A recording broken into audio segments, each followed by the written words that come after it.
because I think actually we're not now leaving on the 29th of March 2019. Even the date itself may slip, but effectively, and the Chancellor, Philip Hammond, couldn't have been clearer yesterday, that we go into a 2-year period in which absolutely nothing changes at all.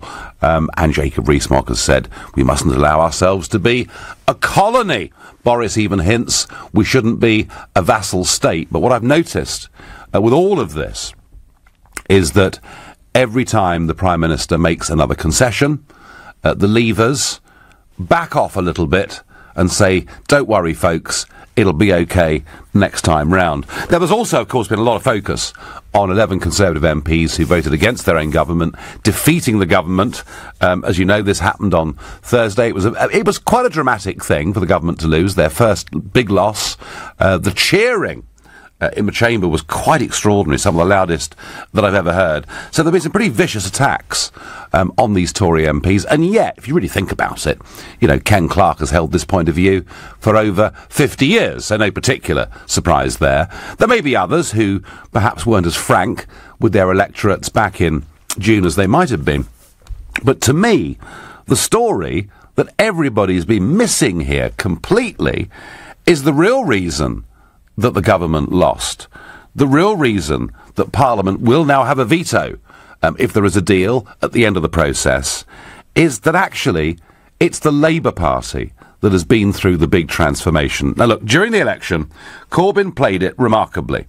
He appealed to Leave voters in the Midlands and the North and South Wales by saying in the manifesto, absolutely, very, very clearly, that Labour supported leaving the EU, leaving the single market and ending freedom of movement. What could be clearer? And yet, sort of nudge, nudge, wink, wink, in London and the South and elsewhere, really, don't worry, you know, Labour are the ones that will fight to keep European values and perhaps even some form of membership of the single market. So he's got away with it for a very, very long time, and it appears today that he's still getting away with it. He himself, of course, an old Bennite, voted against every single European treaty presented to him in the House of Commons since 1983. But, given that vote, given our old friend Tony Blair, now out there this weekend saying that Labour should prioritise stopping Brexit ahead of winning the next election, the question I want to ask you this morning is, has Labour now become a Remain party? And my view is that whatever Corbyn himself and indeed McDonnell may have thought over many long years, and even though there are 4 to 5 million Labour voters who voted Brexit in the referendum, I think that Corbyn is a complete hostage on this issue, complete hostage to his own parliamentary party, because that party in the House of Commons is overwhelmingly Blairite and pro-EU, and I think they have moved quite strongly now to a Remain position. They will oppose the government all the way through this process. They will, of course, have the support of some of those Tory rebels, but I think that Labour, frankly, have been pretty dishonest with the electorate to fight an election just 5 months ago saying they were for leaving, and now Keir Starmer keeps telling us that perhaps we should consider staying in the single market and the customs union in perpetuity. So please tell me, do you agree with me that Labour are now a Remain party? If so, call me on 0345 6060 973, or perhaps you think no, they'll keep playing all ends against the middle, it's just a tactical game they're playing. Text me on 84850, or perhaps you think actually this was their agenda all along, they just con the electorate back in June, in which case tweet using the hashtag Farage and LBC at LBC. You can watch me on Facebook and comment there too. Has Labour become a Remain party? Simon, who's a new caller to the show from Tyneside, good morning. Morning, Nigel. I think personally that it's all kind of like about the long game. So what we've got is we've got Jeremy Corbyn waiting until the absolute point where we realise that, or most people realise what I already know and lots of people know, that Brexit is an absolute disaster for the country. Oh, right. And then you'll come out and save the day. Right, well, but, I mean, we're not rerunning the referendum, Simon. The fact is... That's not what I'm saying. No, that's not what I'm saying. But Are you... So are you happy, Simon? Are you happy then? I mean, I presume that you're a Labour supporter, yeah? Yeah, card-carrying member. OK, so are you comfortable, Simon, that the party that you pay your subs to and you carry the card for, are you comfortable that just a few months ago, in the election, they told the electorate they were for leaving the single market and ending the free movement of people, and now they're taking a different position? Nigel, have you ever changed your mind about anything? Well, of course, but it's pretty rich, isn't it? That's really the question, isn't it? So your mind about anything significant? Right. So you think the Labour Party changed the day after the general election, or did it take them a week? No. I think that what the Labour Party do, which is what the Conservative government aren't doing, and yourself are not doing, is taking some time to take stock of what's going to happen and actually putting the national interest above really small-minded, petty principles that you've held for a very, very long time. You know what I mean? And I think it's about time that somebody stood up. Do you mean petty principles like governing your own country through a democratic process? Could you give us an example of where we haven't governed our own country? Oh, we haven't made most of our legislation now for decades. That's not what I asked for an example. I mean, literally. Honestly, just go on. Employment legislation, fisheries, farming. I could go through every single sector, every single economic sector, Simon, or financial services, where we effectively are not legislating and where well over 80% of the laws that affect those businesses are made somewhere else. Now, if you go back, Simon... If you go back to the elections of the 70s and the 80s and the 90s, the great choice was that the Labour and Conservative offerings in the manifestos were very, very different, and how you voted fundamentally changed employment laws, etc. That doesn't happen anymore. So Simon, look, I don't want to rerun the referendum with you, but you're confident then that Labour now will be a Remain party, yeah? Over our laws. One specific example. Oh, look, every single piece of financial service, every single piece. You know, you're living on the coast up there, aren't you? No, not at all. Actually, I'm inland, living in quite an urban area. All right, well, go to your nearest port at lunchtime, meet a fisherman, ask him what his quotas are for this month, and then ask who set them, all right? But you're trying to have a different debate. I'm asking you, were Labour honest with the electorate in June? In our relationship with Europe, and that's the best you can come up with. Go and meet a fisherman. Really? Go and meet. I tell you what. Go into Newcastle tomorrow.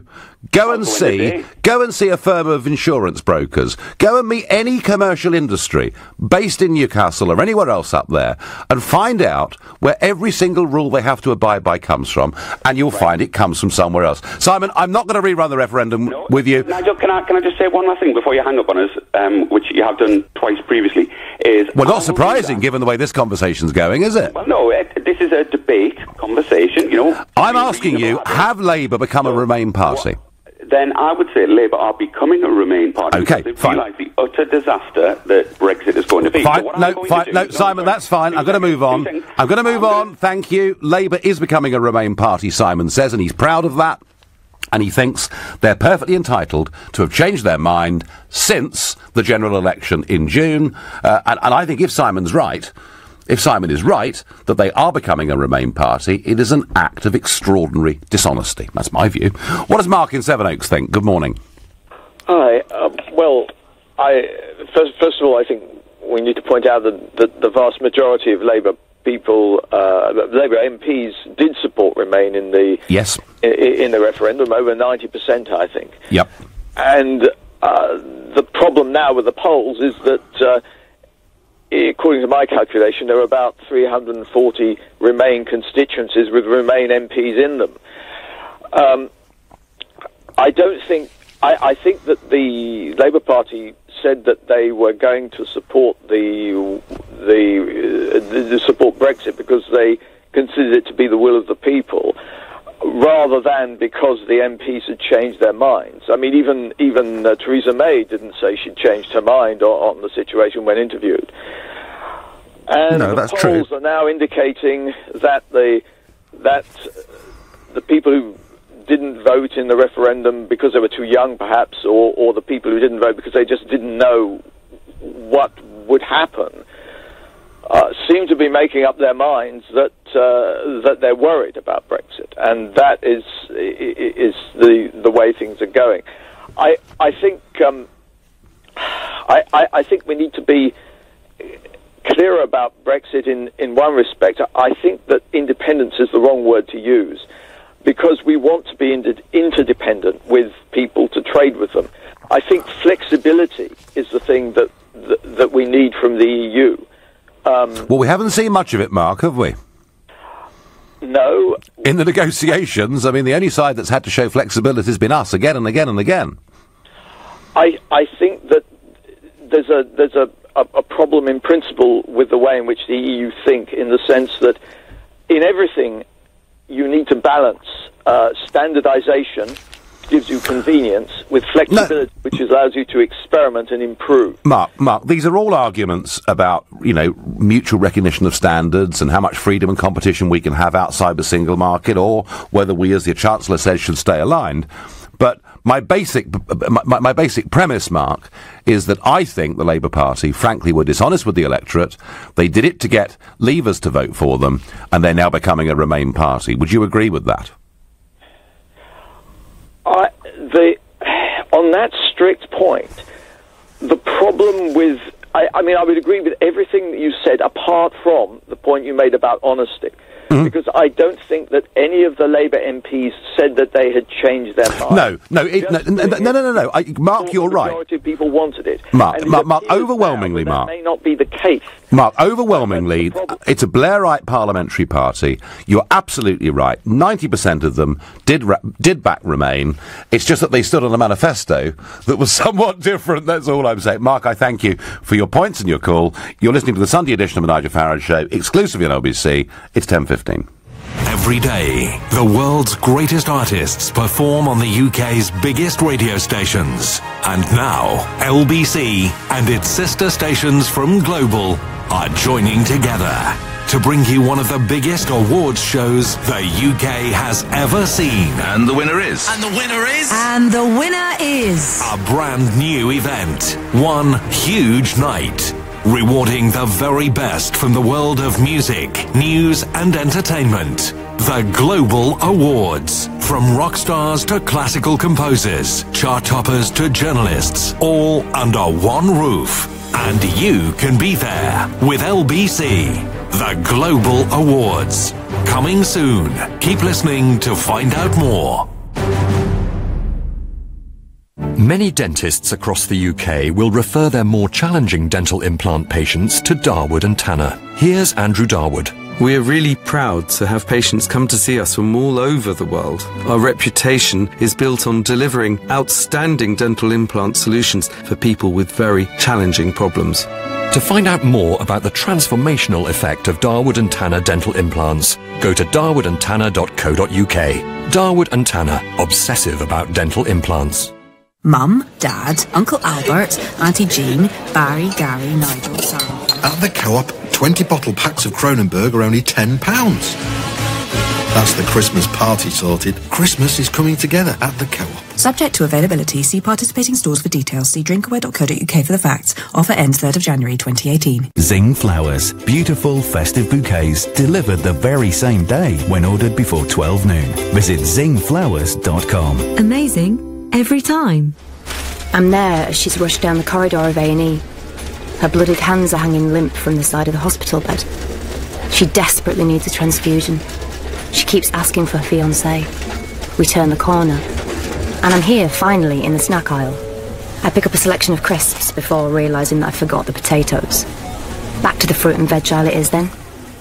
As a blood donor, you can save someone's life while going about yours. Register at blood.co.uk. Leading Britain's conversation. LBC, The Nigel Farage Show. I don't think we're talking about Labour enough. They got millions of people to vote for them back in June, saying they wanted to leave the single market, take back control of our borders, and they're now playing a very different game. Not just to helping to defeat the government on Thursday, but Keir Starmer, their main spokesman on the EU issue, suggesting that maybe membership of the single market and customs union is something we should do in perpetuity. And I just think they've been very dishonest with the electorate. I think Labour are becoming a Remain party. That's my feeling. I wonder what Sylvia in Putney thinks. Hello, Nigel. It's lovely to speak to you. Good morning. Morning. I think we're witnessing, sorry, I've got a funny throat. I think we're witnessing the same modus operandi that was going on pre-1997 election. Do you remember at that time, Tory MPs were being shamed in the press on a daily basis, sexual peccadillos, etc., etc. This was all the John Major's back to basics, wasn't it? It rather backfired, didn't it? David Mellor went through it, and various others, and it went on daily for months and months, never let up. When one subject was going out of the press, another one came in, and we've been witnessing this over the last 6 months. And this is I call them the Moriarty gang, which is led by... We need Sherlock Holmes to get to the back of it to see what they're actually doing. And this is Tony Blair, Alistair Campbell, Mandelson, the woman whose name I've forgotten, Miller. Gina Miller, yeah. Gina Miller, and those people. And that's the Moriarty gang. And they're doing it behind the scenes. And first you bring down the Tory government, and then you move in. And this is what's been going on for the last 6 months. And on top of that, the Remainers have become too confident. They've seen what we've witnessed as a demise of UKIP. Now, I'm one of those people. I have to vote Tory to keep the Labour out. And I want to vote UKIP. And this is what's been going on. So I suggest to all those who want to come out of Europe now, get to UKIP en masse. Let those 17.4 million of us. The difficulty is, Sylvia, that there are millions of people like you out there. I know from my years of leading UKIP and standing for UKIP that people would say, well, Nigel, we absolutely agree with you, but in this constituency, we've got to vote Labour, otherwise the Tories will get in. And then you go 100 miles south, and they say, Nigel, we absolutely agree with you, but we've got to vote Tory to stop Labour getting in. And it's very, very difficult. I mean, for UKIP to have got... I look back on it now and think, for UKIP to have got 4 million votes in a general election, 4.5 million votes in a European election, given the nature of our first past-the-post system, was of itself quite an achievement. But, Sylvia, in reality, are millions really going to say, right, this time... we won't worry about a Corbyn government or a May government. We'll vote for the party that supports our view. Are they really going to do it? If we did it en masse, this would frighten the life out. Oh, it would, if. But that's my question, Sylvia. Would people do it? I don't know. You see, I can't take the risk that they will. I want to do this. Well... And all those Labour people, they're now voting Labour, and people are even voting Liberal Democrats. Would you believe in these by-elections? Sylvia, you are a Leave, clearly a very passionate Leave supporter. But let me just suppose there was a general election next week, all right? And you've got Mrs May with her very soft form of Brexit, or Jeremy Corbyn as the runners and riders to be the next Prime Minister, and UKIP and the Lib Dems. Who would you vote for next week? Well, you see, this is my dilemma. Well, listen, you don't have to answer that. The fact you've got that dilemma shows you just how difficult it is to change British politics. It's a great call. I thank you. Now, joining me now is John Mills. He's one of Labour's... no, right, I apologise. He's not with us yet. David is my next caller from Norwich. David, good morning. Good morning, sir. How are you? Good, I'm fine, thank you. And you? Well, wonderful. I would just like to say that Labour have always been Remainers. The bulk of as have the majority of the politicians, the political elite. They do not listen to what the bulk of the British people want. Now, that last lady just mentioned UKIP. Had it not been for us, there wouldn't have been a referendum, and the bulk of the British people went for us. And what happened after that, Nigel, you know this as well as I do, that the political elite got together, they were flabbergasted. They didn't think any way, shape or form they were going to lose. And what did they do the week after? They had a meeting and said, hang on, look guys, the British people listen to UKIP, we don't want that, we want to do what we want to do, we've got to get rid of them. And that's what they've managed to try to do over the past 18 months. And people are really, really angry. I mean, angry. I mean, David, I'm going to take issue with you on one thing.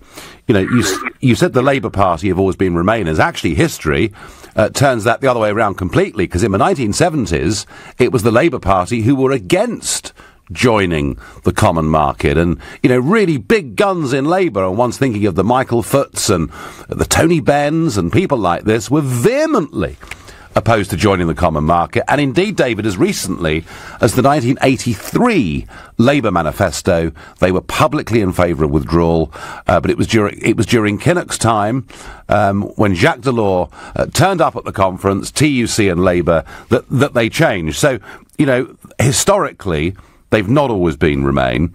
But the basic point you're making is, and I think it's a very good point, and it's kind of a point that Adam Bolton makes in today's Sunday Times, and it is that if UKIP is as weak as it currently is, the Remainers in both the big parties can soften Brexit, delay Brexit, without the fear of electoral consequences for their party. That's what's really going on, isn't it?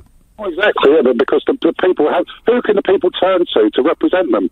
They know the Conservative Party in the main wants to remain, the Labour Party, everybody, the politician, the political system wants to remain, but the everyday, man on the street, the normal British person, there's no one to stand there and represent them. No, I know, and David, and yet, and I completely understand the argument, but the phone call I had on before you, don't know whether you heard it, Sylvia, she's a passionate Leaver, UKIP supporter, yet she votes Tory to stop the Labour getting in. I don't know what the answer is. David, I thank you very much indeed for your call. Labour are a Remain party, I get by text. Hopefully remain in opposition, says Peter in Lancing. Good work pouring sunlight on the Labour Brexit position. Nobody else seems to be doing that, says Dee from Dulwich. I'm a Labour Party member. I think you were right. They have become Remainers and sold us out, says Tamsin in Woolwich. Nigel, Labour are just being typically opportunistic, and like all the mainstream parties, they're split on Brexit, says Gary from Hillingdon. Well, the truth is that the Labour vote in the country might be split on Brexit, because of those that voted Labour in June of this year, I think it is somewhere between 4 and 5 million that voted Brexit in the referendum the year before. But the truth of it is that amongst the Labour MPs at this division that took place on Thursday in the House of Commons, only Frank Field and Kate Hoey supported the government position. So it looks like, even Dennis Skinner, and I was amazed by this, Dennis Skinner, who's been anti-EU for half a century, even Dennis Skinner, in the case of this vote, went with his party line against the government. So I think the truth of it is Labour may be split in the country amongst their voters on Brexit, but I think the Labour Party now is overwhelmingly a Remain party, and that's what we're seeing. And I just wonder whether they can go to the country again at a next election, kind of pretending somehow that they will support Brexit causes, given what's happened. Now, I have got on the line John Mills, one of Labour's biggest donors, the businessman behind the JML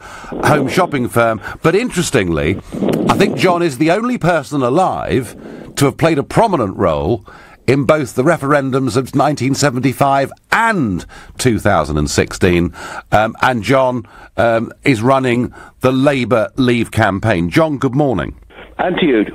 Good morning. Now, John, I have to ask you, because I know that Labour Leave was very active during the referendum, and I know that in some ways you must have influenced that Labour manifesto in June, which made it clear it would honour what people voted for in the referendum.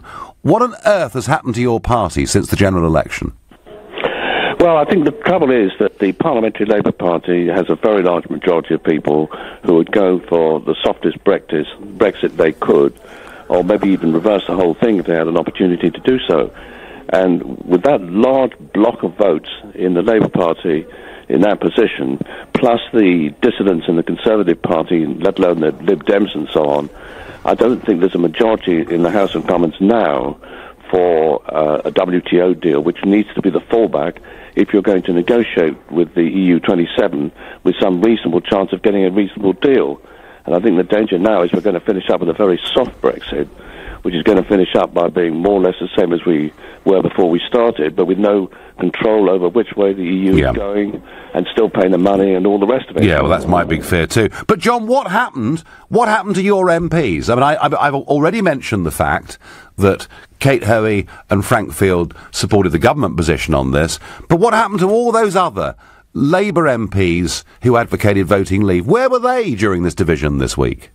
Well, I think that is a bit of a good question, because there certainly were some who we would have thought would have voted with the government on this issue, and they just didn't do so. And the majority was only 4, so we only needed 2 or 3 to have gone, well, 4 really, to have gone into the lobby, 5 certainly, and the result would have been different. Unfortunately, that just didn't happen.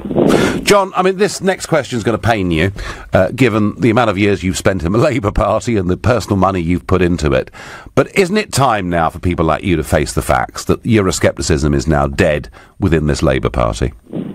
Well, I don't think that is the case. I mean, I think it is true in the House of Commons, but if you look at the way people voted in the referendum, nearly 40% of Labour voters, the people who voted Labour in the 2015 general election, voted for leave. So there's a very substantial body of people who are Labour voters who are in favour of Brexit. And there is this real problem, which is that the leaders of the Labour Party, or at least some of them, don't really reflect very accurately the views of a large number of Labour supporters. I understand that, John, but effectively, haven't they been conned? Because, you know, the Labour manifesto couldn't have been clearer, and now the party's taking completely the opposite position. Well, I think the danger is that what's going to happen is nominally we are going to come out of the European Union and out of the single market and out of the customs union, but in practice, because we'll have to comply with all the various regulations that pertain to both of them, actually nothing very much will change. And so we'll finish up nominally doing what we said we'd do in the referendum and in the general election manifesto, but in practice this isn't going to be what's going to happen, and that's my concern. Yeah, no, John, and that's a concern I think that Leavers from all across the political spectrum share. John Mills, thank you very much indeed. Well, John Mills there, you know, who's put half a century of his life into the Labour Party and indeed into Eurosceptic causes, not been a particularly good week for him or Labour Leavers, or indeed people who voted Labour who believe in leave. You're listening to the Sunday edition of the Nigel Farage Show, exclusively on LBC. It's 10:31 and time for the news with Thomas Watts. 6 people have died in an early morning crash involving a taxi and 5 other cars in Birmingham. A 7th man is in a critical condition in hospital. Theresa May is insisting her Brexit plans will not be derailed. In 2 Sunday papers, the Prime Minister says talks are beginning on an implementation period, and she's proving the doubters wrong. And there are plans to extend automatic pension enrolment to all over 18s. It's claimed around 900,000 young people could benefit from the new rules, which currently apply to staff aged 22 or over. LBC weather dry and bright for most, occasionally heavy rain in the northwest, moving southeast with some milder but windier conditions, highs of 10 degrees.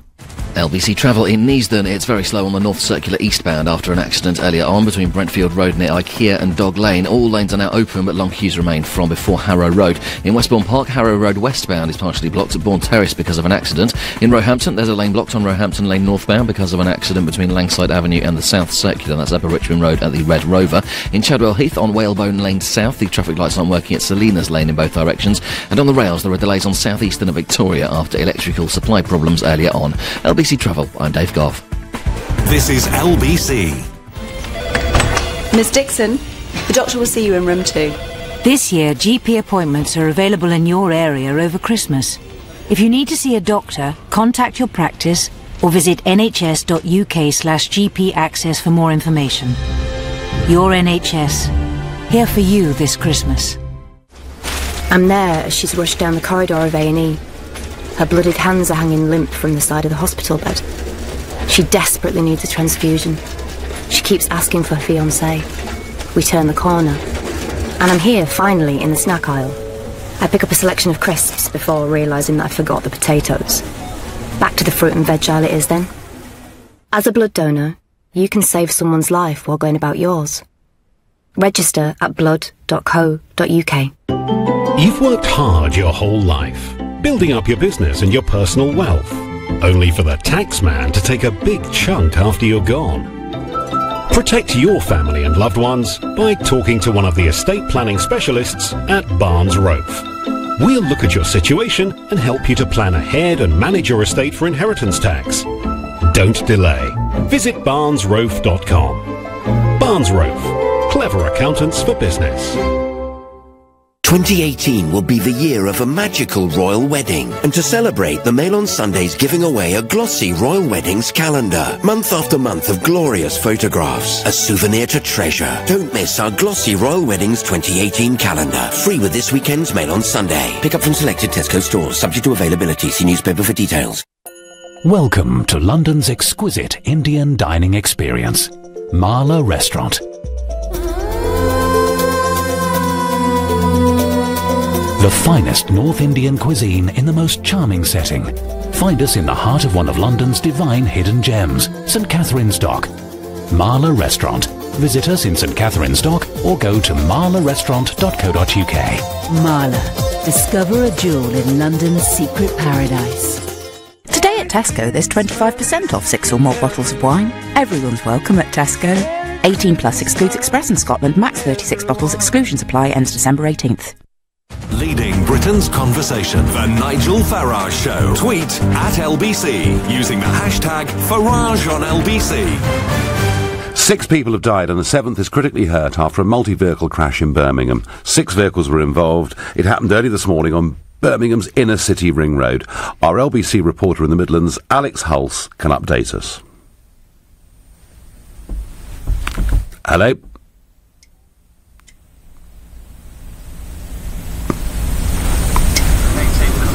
Right, we'll come back to Alex in a second. We're very good at losing lines this morning.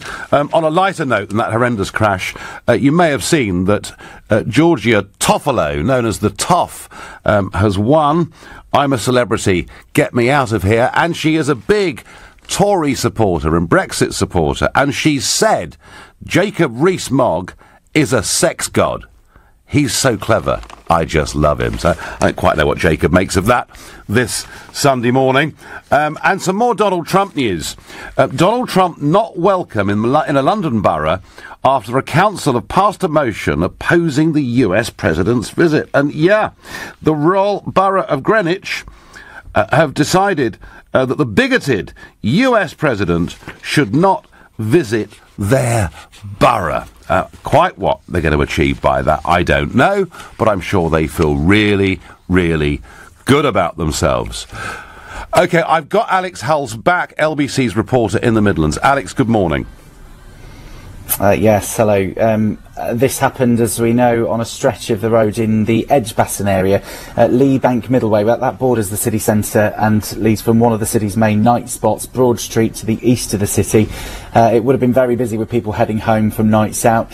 It can get quite congested as well. And it was in an underpass under the Belgrave interchange where emergency services were called at about 1:10 this morning. West Midlands Ambulance Service say a taxi ended up on its side, with the driver and his 2 passengers being confirmed as having died. 3 men in another car were killed. They were thrown out of their car. A 4th was taken to hospital. And I've just been speaking with Murray McGregor, who's a spokesperson with the service. He's been telling us a bit more about what the scene was like when his teams arrived. Very quickly they assessed all of the people in those vehicles. It was immediately obvious that some were extremely seriously ill, and it's a case of prioritising those. To put it into perspective, we've held a debrief with all of our staff involved in it. We took them off the road to make sure that we could talk to them, just to sort of go through what exactly has happened. We've also offered them further support today and ongoing. Well, we've been told 3 other cars were involved. They were trying to swerve to avoid getting involved. The road's expected to be closed for most of the day, and it could mean some Christmas shoppers coming into the city could be held up. West Midlands Police say they're investigating what's caused the accident, describing it as upsetting and very difficult. Alex, thank you for updating us on that horrendous situation that's occurred in that underpass in Birmingham overnight. Please drive safely, everybody, over the Christmas holiday. Back to the Labour Party. They stood in that election. They appealed to Leavers and Remainers, but the manifesto was perfectly clear. We're leaving the union. We're leaving the single market. We're taking back control of our borders. It now appears to be very, very different to that. They still say they accept we're leaving the European Union, but Sir Keir Starmer's position on the single market and customs union, well, he basically said last Sunday that he looked at the model that Norway had, and he saw that as where we should be. And Norway is a member of the EU's single market. And interestingly, rather like Norway, the Norwegians voted twice in a referendum not to be members of the European club, and despite that, their government took them into the single market without ever asking them their opinion. Is that what Labour sees for us? Despite the fact we don't want it, if we had a Labour government, we get it anyway. That's how it begins to feel to me. Tony Blair tries to convince the public to repent of the sin of Brexit, I get on Twitter. Well, yes, I think that's exactly what Tony Blair wants to do. And he's going to go on trying. Of that, I've got no doubt. My next caller is Ben from Clacton in Essex. Good morning, Ben. Good morning, Nigel. Good morning. So, have Labour shifted, Ben? In my opinion, they haven't. The Labour Party policy is still to leave the market, and the reason they want a decent Brexit. Hang on a second, Ben. Hang on a second. Let's get our terminology right here. So the Labour position is to leave the union. Yes, I agree with that. It's not to leave the market, though. That's not so clear, is it? Well, the concern is that Priti Patel, the Conservative senior minister, and David Cameron at the time said they're going to have a bonfire of the regulations. Now that means that employment legislation will be thrown out, and also maternity leave, all that sort of stuff that was actually gained from Europe to protect ordinary working people. A lot of them voted Brexit, and they'll be affected if. And the vote in Parliament wasn't to do with stopping Brexit. It was to do with stopping the government from having Henry VIII powers. Yes, I mean, to come back to Parliament and overrule Parliament sovereignty, and they voted against it because of the fact that you cannot have government ministers willy-nilly going off and making decisions which cannot be reversed in our sovereign Parliament. Well, I do understand that there is an argument for parliamentary sovereignty. Just it's a bit rich when it's being put by people like Ken Clarke, who spent their entire careers trying to get rid of the sovereignty of our parliament and hand it up to a higher set of institutions. But Ben, that aside, what Keir Starmer said in those interviews last Sunday couldn't have been clearer. He sees a Norway-style model as being the future for our country. And all I'm saying, Ben, and you could argue, you could argue if you want with me that Europe, gives us rights that we'd never have had. I mean, actually, I think we're quite a civilised country and we can manage our own rights for workers and everybody else. But Ben, isn't the point that for Keir Starmer to have said that last weekend is a long way away from the manifesto put before people back in June?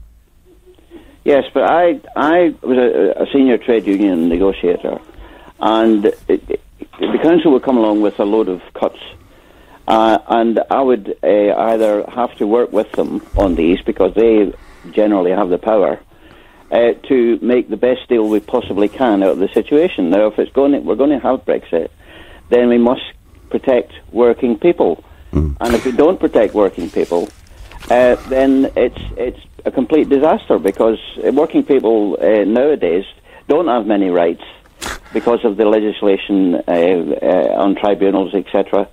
And that's what I would accept Brexit if the rules on employment and maternity leave and all that sort of decent treatment of working people was allowed to stay. Ben, as a trade unionist, can you answer me something? What has open-door immigration done for the rights of British workers? Well, they're blaming the wrong people. They should be blaming successive governments, both Labour and Tory. We've been in the market for 40 years, and they must have known that there was going to be movement of people all around Europe. Oh, and well... nobody planned for it. Well, hang on. Tony Blair told us when 8 and then 10 former communist countries joined that it would lead to another 13,000 people a year. They got it completely wrong, Ben, didn't they? Well, they did, but they don't. The successive governments, both Labour, Tory and the coalition, never planned. And the reason that working people up north, perfectly justifiably, were blaming governments, not just the Tory government, but Labour governments as well, for not actually building the infrastructure. That's the problem. If they built the infrastructure to handle the people in housing and employment, all that sort of thing, then we wouldn't have had this backlash. I have a feeling, Ben, they've been terribly clever. Brussels and the pro-EU side have been terribly clever. They've given you a few pieces of legislation, and in return for that, they've actually parcelled up so many workers in this country into the hands of big businesses and basically cheap labour. Ben, I do not believe that despite all its claims, that the EU has been good for ordinary working people. Well, it's given them some protection that they didn't have before, and those protections must be protected. And I would accept Brexit if that was the case. OK, fine. Until they actually do that, then I wouldn't. No, fine. And can we trust Labour to get this right, Ben? Well, as I said, in certain situations you have to accept where we are. And where we are is we're leaving Europe. And the policy hasn't changed on that. No. We just want to make it as decent treatment of ordinary people as possible. And if they sign us back into the single market, would that be fair? Well, you tend to say that Labour and Liberals and all that were... Keir Starmer said it last Sunday. No, but the Brexit campaigners, MPs and other spokesperson were talking about Norway and having a Norwegian, we're not going to do this, we're not going to do that. They said the same thing during the campaign, that we could have a Norway situation and a Switzerland situation. The reason they're in it is because about 70% of their economy is based on dealing with Europe. And so we're same with Switzerland, they've got a slightly different arrangement. But we cannot not trade with Europe. And Ben, we're going to trade with Europe. It takes 20 years to get back what we've got now. Ben, there's a great big world out there. Some of us are really excited about it, others are not. I know. I thank you for your call. And Ben making the argument, an argument that is popular in parts of this country, that actually Europe's been great for us with lots and lots and lots of rights. I suspect they've actually cost us a bit more than that with the other hand. But hey, you're listening to the Sunday edition of the Nigel Farage Show, exclusively on LBC. It's 10:46. This is LBC. Merry Christmas, Sarah. You got me some shoes. No, it's a coat. Cashmere scarf. A laptop. Oh, some perfume. The One for All gift card from the post office can be any of these things. With over 50,000 retail outlets to choose from, it's the ideal gift for that impossible-to-buy-for friend. It's not a TV, is it? Pick one up in branch or online at postoffice.co.uk. The One for All gift card is issued by GVS Prepaid Limited. GVS Prepaid Limited is authorised by the Financial Conduct Authority. Make your money go further. Travel on the Night Tube or London Overground night services, and you'll only need to pay an off-peak fare, so it costs less than you may think, which is good news for your wallet. It's part of the commitment by the Mayor and TfL to make travel in London more affordable. To the Mayor of London and TfL, every journey matters. Time for some festive finishing touches. Hurry, the B&Q Christmas clearance is now on. It's not too late to get all your Christmas essentials, including selected trees and lights at amazingly low prices. Plus, all tree decorations are half price. So for great Christmas deals this weekend, come to B&Q. Some stores excluded. While stocks last, see DIY.com for details. Fleet managers. Maybe you don't use fleet tracking because maybe your fleet seems safe and secure. Maybe your fuel costs seem okay. Maybe your drivers manage just fine without it. Maybe it's time to stop running your business on maybes. Fleetmatic's fleet tracking solutions can help you reduce your costs, serve more customers, and improve the safety of your employees' driving habits anytime, anywhere. Maybe that's worth a call. Text the word fleet to 66777 or visit fleetmatics.co.uk. Fleetmatics, a Verizon company. Your company's image is everything. So why present your clients poorly bound documents with budget covers to save a few pounds when a quality wire binding machine starts from just £299 with single source binding? We supply fast, high-quality wire document binding machines and premium supplies, and we're so confident you'll love our easy-to-use machines that we're offering a free, no-obligation one-week trial. For your free machine trial, just visit single-source.co.uk. Your company's doing pretty well. Your tax position's okay. So, what's keeping you awake at night? To face the future with confidence, talk to Vision Consulting. We've expanded from Gants Hill to the Gherkin, with clients from the fishmonger to the multi-million-pound property investment company. And our growth as a firm of chartered accountants and registered auditors is based on our passion for our clients' business. Have confidence in your accountant. See visionconsulting.co.uk. The Nigel Farage Show on LBC. My view is that Labour managed to get a lot of votes in that general election by pretending to support not just leaving the European Union, they're still, they say, supporting that, but leaving the single market and taking back control of our borders, and they're now taking a very, very different position.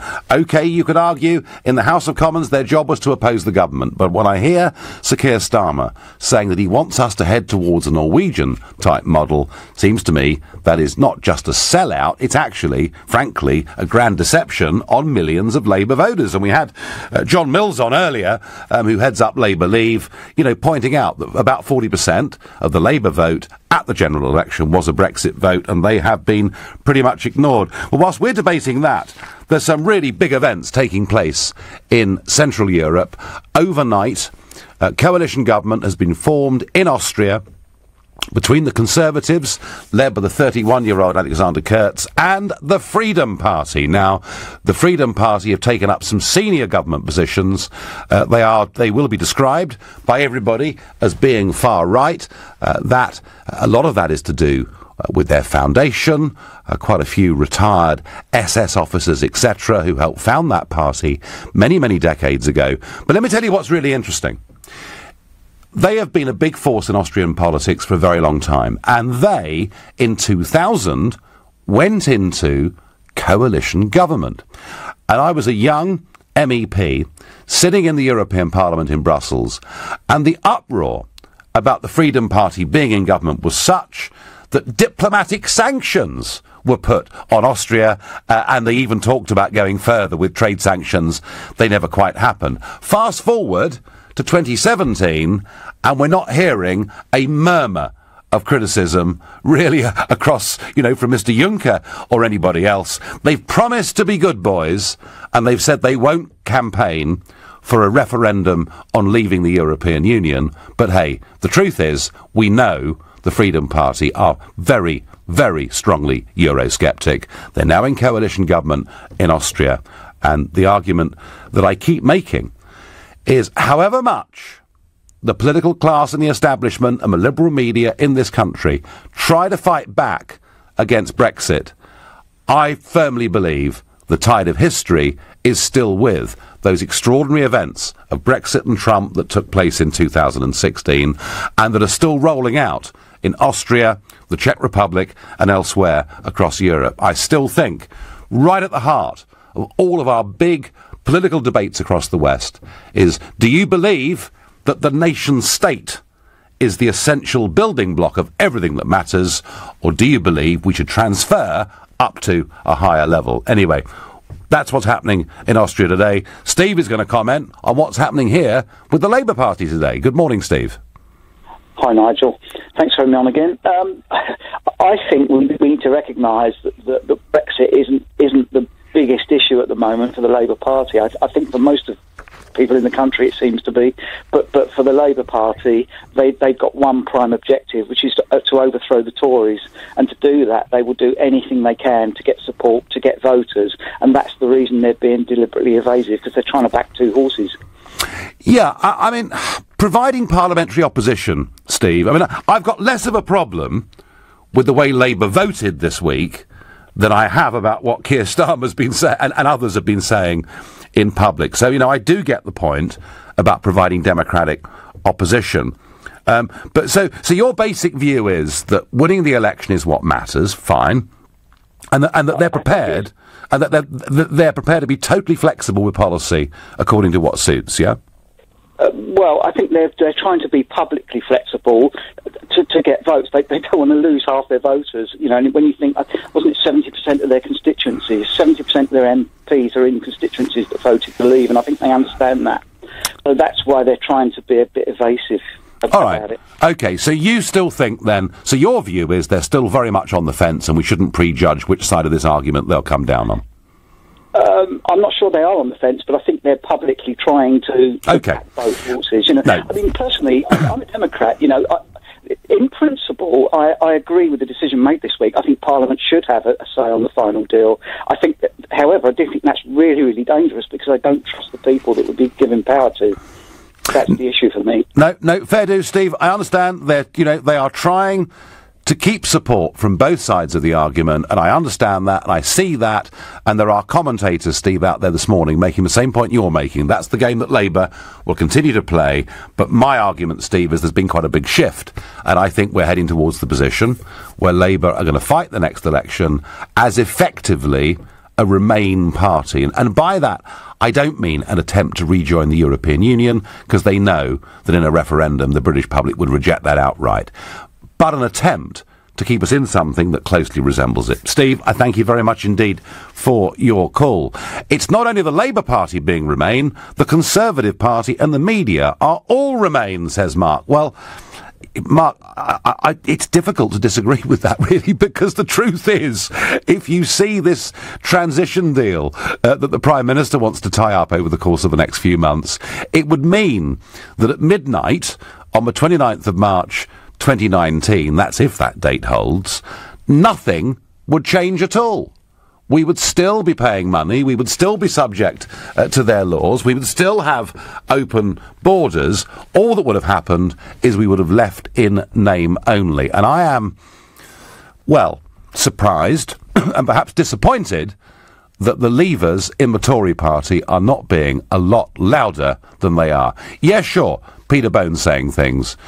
We've got Jacob Rees-Mogg saying things, Ian Duncan-Smith saying things, but too few of them, in my view, are saying very much, because they don't want to cause problems for the party, because they might let Labour in, and we get back to the same thing that dominates British politics. We have to support this party because we hate the other one a little bit more. Makes it very, very difficult to get genuine change in this country. Nigel Farage wanted a Norway deal before the referendum. Now you change your mind. I get on Twitter, no, I never advocated a Norway deal. What I did say, when Cameron said, wouldn't it be awful if we were like Norway or Switzerland, was they're in a damn sight better place than us. But being in a better place than us doesn't mean that's where I wanted to finish. And if we did finish up like Norway, well, I wonder, Mr. Starmer, if that meant we got back our fisheries, etc., we might be slightly better off as Norway, but it is not what we voted for. Let's be clear. Marion is calling me from Finchley. Good morning, Marion. Oh, good morning, Nigel. I've been enjoying all the conversations. An earlier caller, some time ago, Simon, was pressing you to be specific about the way that the European Union has interfered with our laws and so on.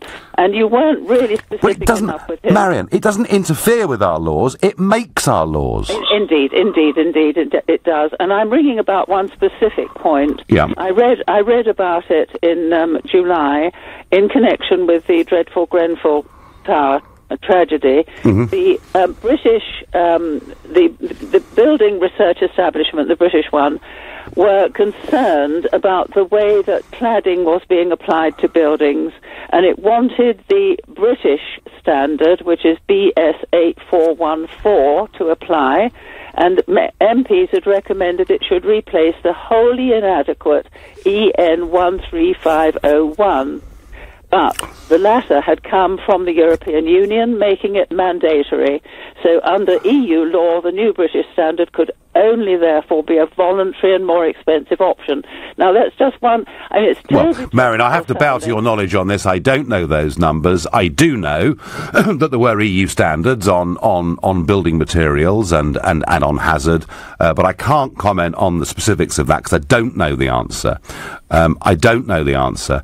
But, Marion, whether it's safety or whether it's the environment or whether it's the right of employees, the point about the referendum was we're saying, as a self-governing nation, we're good enough to do this stuff and to get it right for ourselves. And my sense is that Labour, since the general election, have decided that actually they want the EU to do this stuff and not us. Marion, I thank you for your call.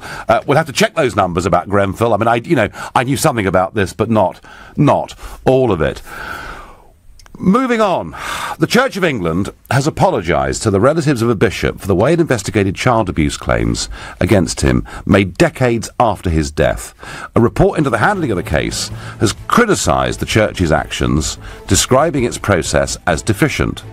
In a few minutes, I'll be speaking to the author of a report into this issue, Lord Carlisle, and we're going to debate this. But my question to you is, do we need new laws to protect the anonymity of those accused of sexual offences? Because I really do think we do. If you agree with me, call me on 0345 6060973. Or if you think, no, we need victims to come forward and therefore putting names out there matters, text to 84850. Maybe you're on the fence on this difficult moral issue, but you can tweet me any view or question using the hashtag Farage and LBC at LBC, and watch me on Facebook. We're live from London next. On FM, online, on your mobile, and on digital radio. Leading Britain's conversation. This is LBC. From Global's newsroom at 11 o'clock. 6 people have been killed after a crash in Birmingham. It happened just after 1 o'clock this morning on the city's inner ring road.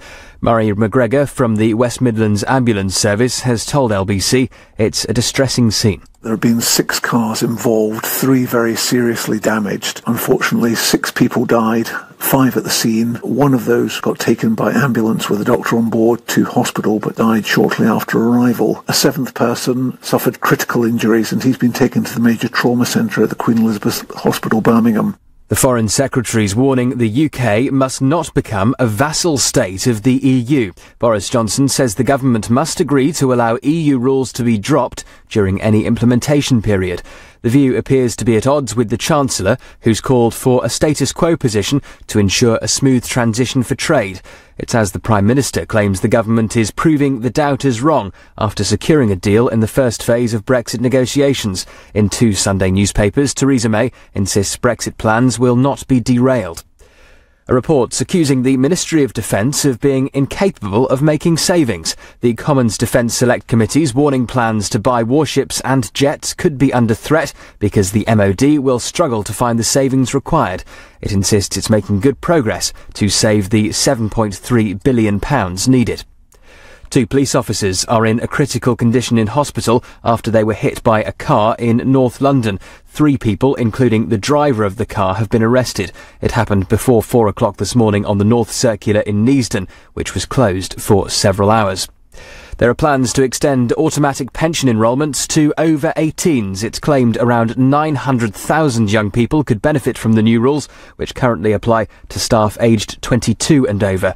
Former Tory Pensions Minister Baroness Altman has told LBC it's sensible to include younger people. That will help people top up the state pension, because the state pension in future is going to be lower than it is right now, and people are not going to have a great lifestyle if they rely on the sort of £22 a day that the state pension will pay. And Australia is closing in on victory at the end of day 4 of the 3rd Ashes Test. Already 2-0 up in the series, they declared on a first innings total of 662. England are 132 for 4, trailing by 127. LBC weather, dry and bright for most, occasionally heavy rain in the northwest, moving southeast with some milder but windy conditions, highs of 10. From Global's newsroom for LBC, I'm Thomas Watts. 2018 will be the year of a magical royal wedding, and to celebrate, the Mail on Sunday's giving away a glossy royal weddings calendar, month after month of glorious photographs, a souvenir to treasure. Don't miss our glossy royal weddings 2018 calendar, free with this weekend's Mail on Sunday. Pick up from selected Tesco stores, subject to availability. See newspaper for details. LBC travel, it's very slow on the M25 anti-clockwise in Hertfordshire. There's a lane blocked between junction 24 for Potters Bar and junction 23 for the A1M at South Mims because of an accident. Also anti-clockwise on the M25, they're accusing Kent going towards the Dartford Tunnel. In Chadwell Heath, the traffic lights on Whalebone Lane South aren't working at Salinas Lane in both directions. In the city, the traffic lights aren't working near St Paul's on King Street and Gresham Street. And on the rails, there are delays and some cancellations on Southern between Sutton and Balham. That's because of a points failure, and there's no South Eastern service in or out of Cannon Street today because of engineering works. LBC Travel, I'm Dave Goff. This is LBC from Global, leading Britain's conversation. The Nigel Farage Show.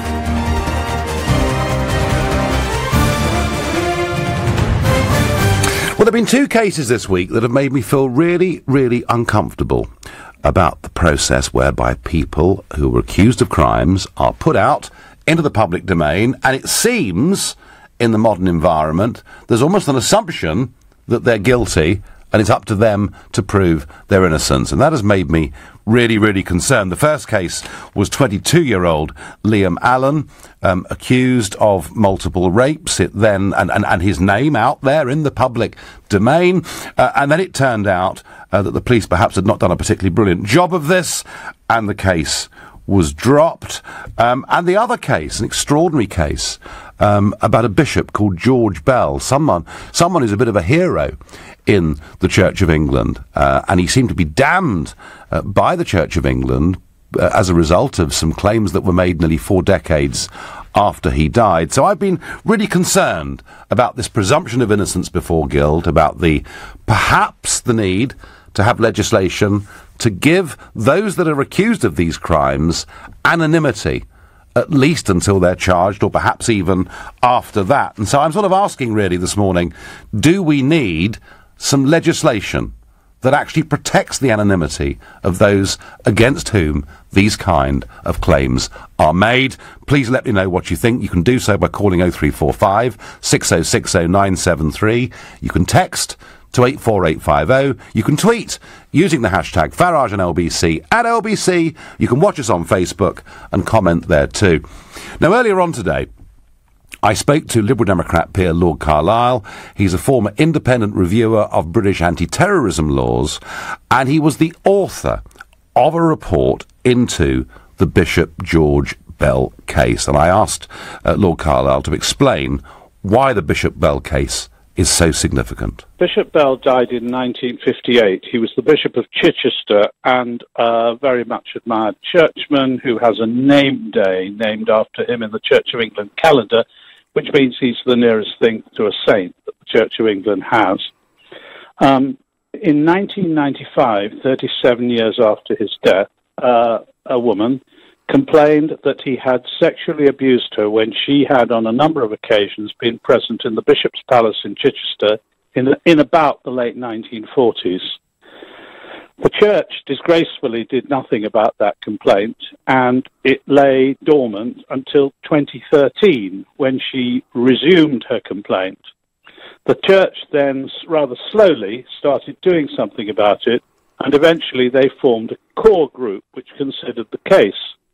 On the 22nd of October 2015, the church issued a public apology in which basically it said that it had found that Bishop Bell had abused her, and they paid her some money in compensation, albeit without an admission of liability. Thus, the reputation of Bishop Bell was destroyed. The protests by people who support the memory of Bishop Bell, he died childless and his widow died later, and eventually the Church of England decided to hold an independent review of the way the case had been dealt with. I conducted that independent review, and my report was published on Friday.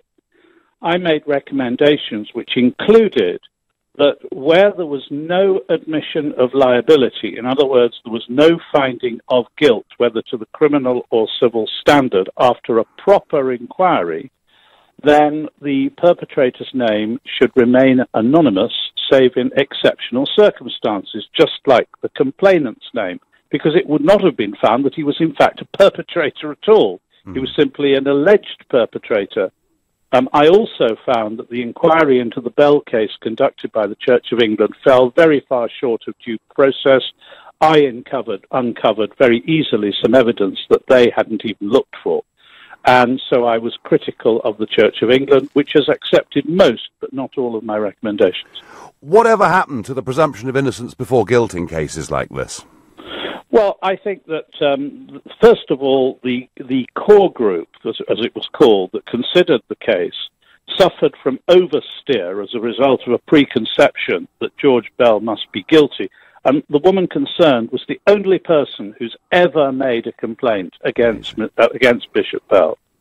And secondly, they failed to have, within the core group, independent specialist advice which understood the criminal law, because although it was a potential civil case, no actual case was ever brought, nevertheless, the allegation that was being made was a very serious criminal allegation, and it would have been of importance to the core group to know whether a criminal case would have had any chance of success, which, by the way, it would not. Now, following on from this historic case, there are also a number of current cases, a very big rape case which ended this week. I mean, has the pendulum throughout our criminal justice system, and I know there have been some terrible examples of sexual abuse that have been uncovered over the course of the last few years. One thinks of the Jimmy Savile case and others like that. But has the pendulum swung too far in favour of the accuser? I think it has. The Church of England in the Bell case made the mistake of describing her throughout as the victim or survivor, whereas in fact she was always the complainant, because no finding had been made against Bishop Bell. And if you'll forgive me, Nigel, there is one word you used that I don't agree with, in which you described the rape case as a very big case. If the accused, who suffered a huge injustice, will forgive me for saying so, actually it was a very ordinary rape case in which an ordinary person, unknown to the general public, found himself facing an accusation of rape for 2 years with his name available in the public media, and because the police and apparently the Crown Prosecution Service failed to disclose material to the defence, which was absolutely fundamental, and as prosecuting counsel Jerry Hayes demonstrated, brought the case to an immediate end. So that's a shocking situation. No, it is a shocking situation. But throughout this 2-year period, did that young 22-year-old man deserve a right to anonymity? In my view, yes. There are possible exceptions that I can foresee, but in an ordinary case in which there is an allegation of a serious sexual offence with no concern that there had been other victims, in my view, there should be anonymity at least until charge. Now, that wouldn't have helped in this particular case, but it would help a lot of other people. And there could be exceptions where, for example, there was a genuine fear that there were numerous other victims. Yes. If a case is exceptional, that decision should be made by a circuit judge or recorder who is qualified to try serious sex cases. There is a special qualification for this, which a very large number of very good judges at various levels have. As to this case, the real injustice in this case is a most abject failure of the police and possibly the Crown Prosecution Service to look at, understand and disclose key material that undermine the prosecution case. And I regard those failures as being gross misconduct, which could be the subject of disciplinary action, whether it's in the police or in the CPS. So to get this balance right again, Lord Carlisle, do we need changes in legislation or just changes in practice and procedure? We need both. We need a change in legislation to enshrine in law a general right to anonymity for people who are accused of serious sexual offences, subject to exceptionality in the sort of case I briefly described. And we need a very fundamental change in procedure so that the police, and if it be the case that the prosecution knew, the CPS, cannot sit on the material that in the case we've been talking about actually demonstrated the innocence of the accused, didn't merely undermine the prosecution case. Well, I have to say, I completely agree with Lord Carlisle. I'm not normally somebody who argues for more legislation. I generally argue for fewer laws controlling our life and our society, but I do think the argument here that we do need a piece of legislation that protects the anonymity of those accused of sexual offences, I now think we need it. I believe it is something that should be debated in the run-up to the next general election so that the big parties can at least themselves have a public debate on this issue. It is nothing to do with attempting to cover up historic wrongs or current wrongs, but it is an argument that so many people are being falsely accused of actually two wrongs not making a right. I think it would be a fairer and better thing to do. And yes, as Lord Carlisle said, if there was a suspicion from the police, from the Crown Prosecution Service, that an individual who was accused wasn't just being accused by one individual, but being accused by a lot of people, then maybe there was an argument then to publish the name to see if more people come forward. And I do understand that, but he was very clear that that decision should be put before a judge to ensure we get this right, to ensure that actually this is fair, that this is done properly. Richard is calling from Esher in Surrey. What do you think, Richard, having listened to Lord Carlisle's arguments? Yes, hello there. Good morning. I don't know. I don't put things as eloquently as you might. I tend to agree that it's very unfair that, the perpetrator of the crime is named, and quite often things are leaked before the case has been heard, and yes. There's this air of guilt and that can stay with people for life. I mean, this is obviously completely unfair. But I'm not a man to deal with law, but so much seems to come to a layman like myself that it's common sense. If there was some sort of consequence for making fake allegations, and I mean there are an awful lot of completely fake allegations. This does no good for anybody. This then puts a presumption of fake allegations on genuine cases. It ruins it for everybody. If there was some sort of consequence for these fake allegations, some very obvious, then less allegations will be made, and it would save everybody's time and money. It just seems to be a lot of this could be dealt with common sense. Yeah, so I'm not advocate of more laws and more legislation.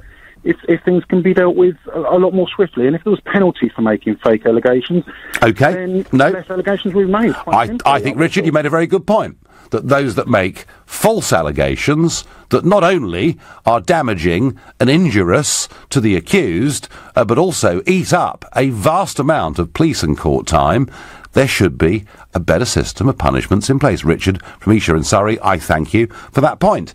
You're listening to the Sunday edition of the Nigel Farage Show, exclusively on LBC. It's 11:15. Every day, the world's greatest artists perform on the UK's biggest radio stations. And now, LBC and its sister stations from Global are joining together to bring you one of the biggest awards shows the UK has ever seen. And the winner is... And the winner is... And the winner is... A brand new event. One huge night. Rewarding the very best from the world of music, news and entertainment. The Global Awards. From rock stars to classical composers, chart toppers to journalists, all under one roof. And you can be there with LBC. The Global Awards. Coming soon. Keep listening to find out more. Merry Christmas, Sarah. You got me some shoes. No, it's a coat. Cashmere scarf. A laptop. Oh, some perfume. The One for All gift card from the post office can be any of these things. With over 50,000 retail outlets to choose from, it's the ideal gift for that impossible-to-buy-for friend. It's not a TV, is it? Pick one up in branch or online at postoffice.co.uk. The One for All gift card is issued by GVS Prepaid Limited. GVS Prepaid Limited is authorised by the Financial Conduct Authority. Travel Pack. Have the right flight at the right price. In fact, we'll price match most worldwide flights if you find one cheaper elsewhere at the time of booking. So, if you need to book a flight, remember the Travel Pack price match. Call Travel Pack on 0208 903 9999. You won't find a better price for your flight. Travel Pack 0208 903 9999. ATOL protected. Excludes low-cost operators. Competitors must be ATOL licensed. Conditions apply. Time to slow down? Or not just yet? How about now? Now? Perhaps you'd start slowing down now. When it rains, it kills. Last year, 2,987 people were killed or seriously injured when driving in the rain. When it's time for your wipers, it's time to slow down. Highways England. Miss Dixon, the doctor will see you in room 2. This year, GP appointments are available in your area over Christmas. If you need to see a doctor, contact your practice or visit nhs.uk/GP access for more information. Your NHS, here for you this Christmas. Ambitious and determined to succeed. Study for a 2-year degree at GSM London for just £12,000 this February and make your bold dreams happen. Accelerated degrees are a great way to progress your career faster. And they're awarded by Plymouth University. Enroll now at our Greenford and Greenwich campuses and follow your dreams of success. Act fast. Offer ends January 15th. Search Have Bold Dreams at GSM London. Special offer. Conditions apply.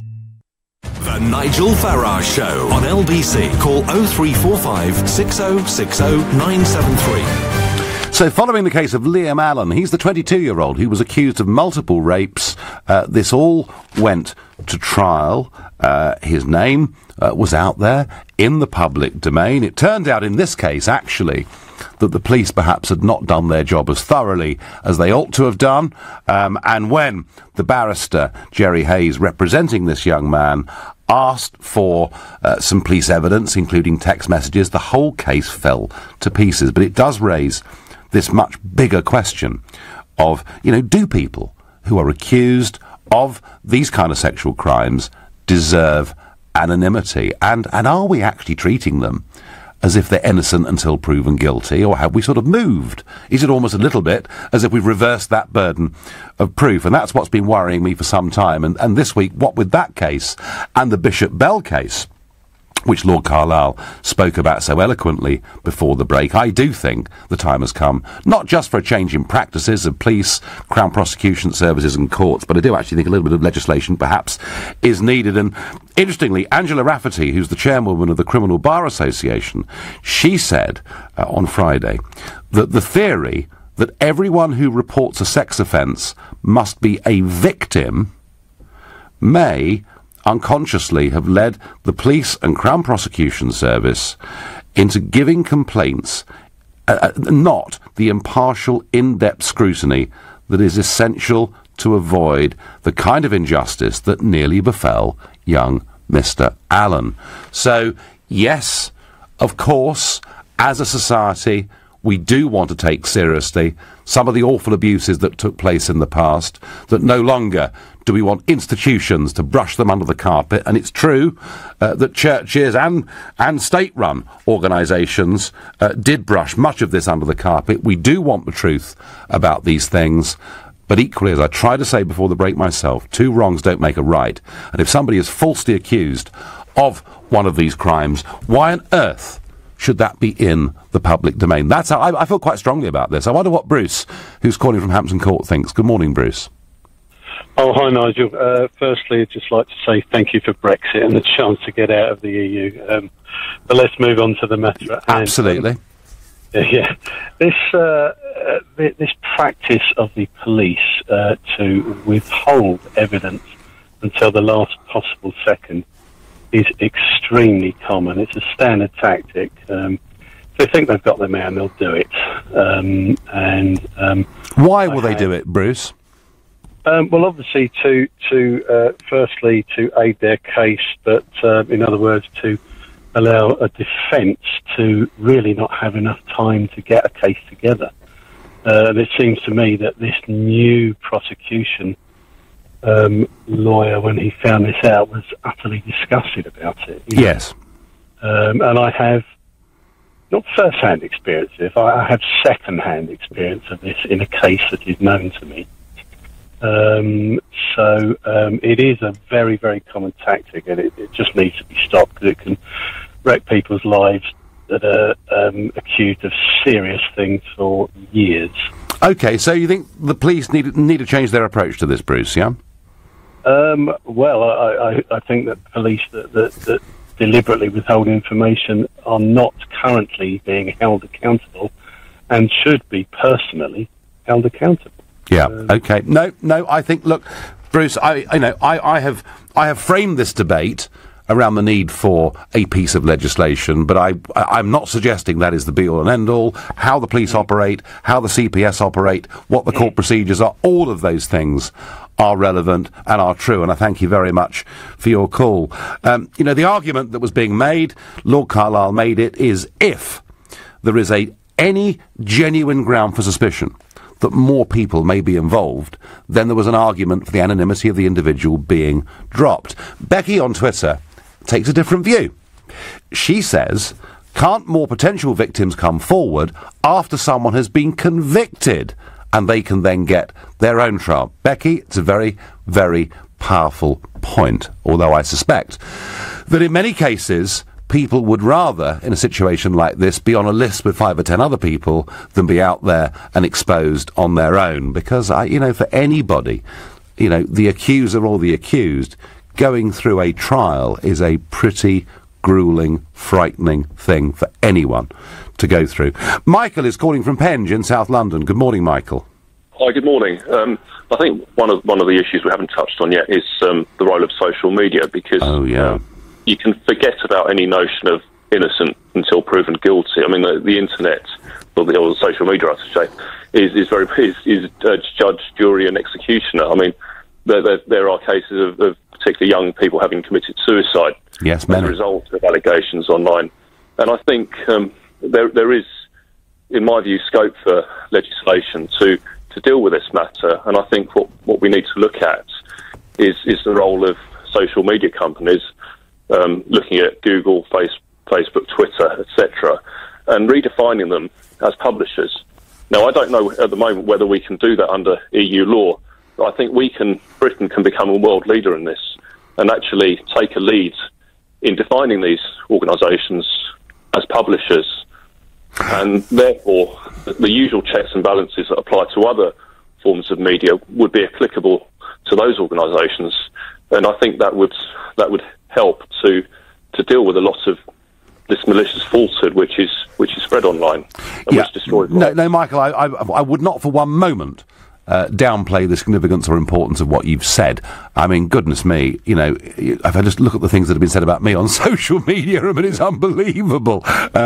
And you notice now that anyone that puts their head over the parapet, whatever side of the argument they're on, but anyone that puts their head over the parapet in modern politics starts to get trolled, starts to get vile and violent abuse online, so and all sorts of weird false accusations. So I do understand that, Michael. I mean, what I was specifically talking about was when the authorities, charge somebody or investigate somebody, that's when it goes absolutely mad. And social media, of course, is part of spreading and perhaps conflating that situation. But I wonder, Michael, when you raise this whole point, how on earth, and I don't want to be negative for one moment, but how on earth do we police something as vast as the internet?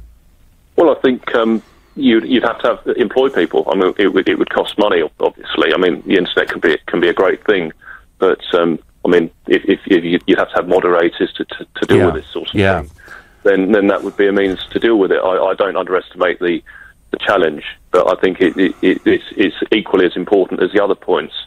Your other contributors, because it's ruining people's lives, and it's driving teenagers to suicide and all the rest of it. No, Michael, doing all that sort of thing. Yeah. No, Michael, understood. It's a valid point. Gosh, it's a tough one to answer. As I understand it, the police force already increasingly are spending time, money, and human resources on dealing with all sorts of hate crimes and all sorts of nastiness that goes on the internet. I suspect, to completely police it, I shudder to think of the kind of resources we would actually need. Stephen is calling from Hyde Park in central London. Good morning, Stephen. Hello, Nigel. A worried Brexiteer on the line. Yes, well, there's quite a few of us around this Sunday morning, Stephen, I can assure you. I'm losing sleep. Yes, I'd just like to expand on the police issue, because the police in any criminal case, they use a concept called a pattern. And, they try and establish a guilt through past behaviour.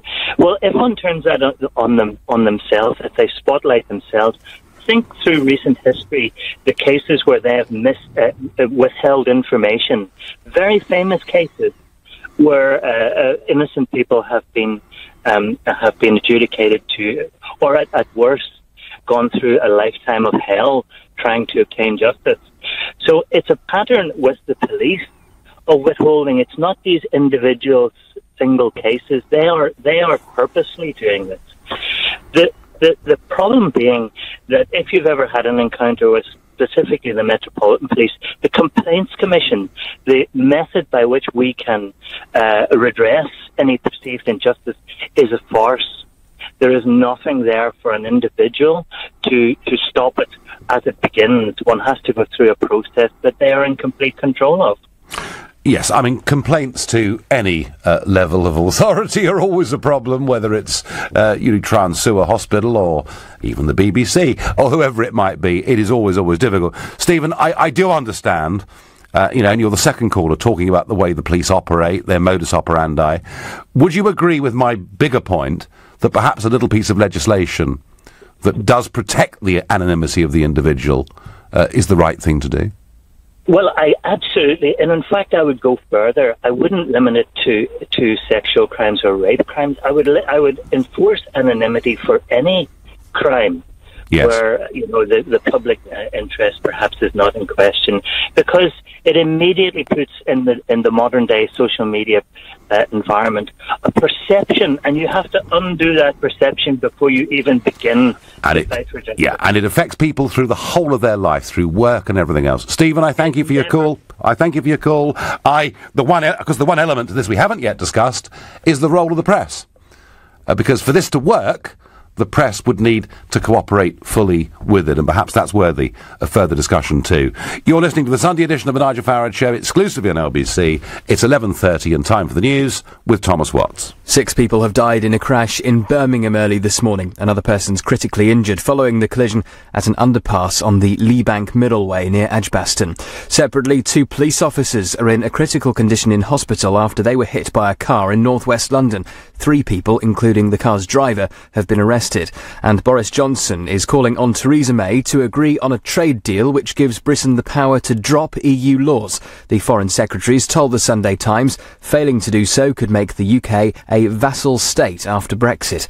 LBC weather, dry and bright for most, occasionally heavy rain in the northwest, that moving southeast with some milder but windy conditions, highs of 10 degrees. LBC travel, it's very slow on the M25 anti-clockwise in Hertfordshire. There's a lane blocked between junction 24 for Potters Bar and junction 23 for the A1M at South Mims because of an accident. In London, it's slow in Waltham Forest on the North Circular westbound. There's a lane blocked at the Crooked Billet interchange because of an accident. In Chadwell Heath, the traffic lights on Whalebone Lane South aren't working at Salinas Lane in both directions. In the city, the traffic lights aren't working near St Paul's on King Street at Gresham Street. And on the rails, there are delays and some cancellations on Southern between Sutton and Balham. That's because of a points failure. LBC Travel, I'm Dave Goff. This is LBC.